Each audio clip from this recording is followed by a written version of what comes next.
Serge Fitz, vous nous dites que l'origine d'une difficulté à avoir un enfant provient des plans subtils, des corps subtils.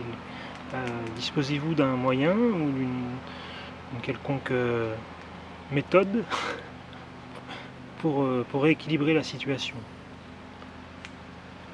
Méthode, certainement pas, mais votre question renferme quelque part l'explication et le pourquoi du comment. Avoir un enfant, qu'est-ce que cela peut vouloir dire, avoir un enfant?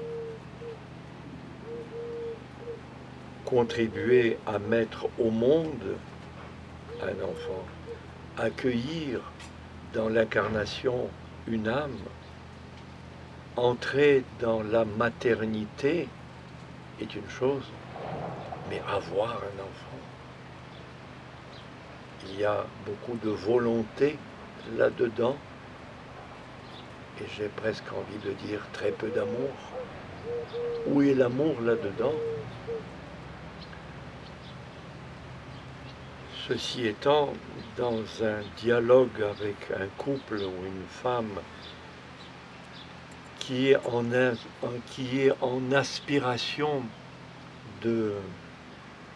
d'enfantement, on peut effectivement, dans certains cas, déceler l'obstacle sur un plan subtil.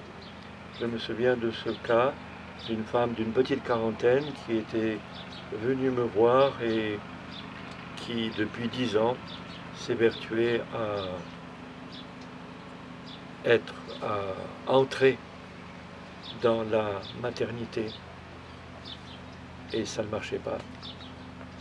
Et lorsqu'elle est venue me voir, je lui ai posé presque d'emblée cette question paradoxale. Madame, dans le fond, qu'est-ce qui vous fait peur dans l'enfantement?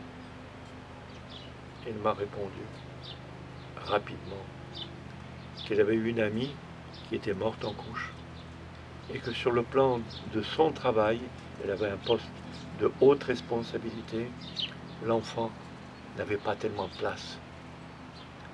Cela faisait 10 ans qu'elle voulait avoir un enfant. Et en 1 heure d'entretien, elle est partie sereine, ayant intégré que l'enfant qu'elle tenait à accueillir n'était pas désirable, n'avait pas de place. 10 ans, 1 heure. Merci, Serge Fitz.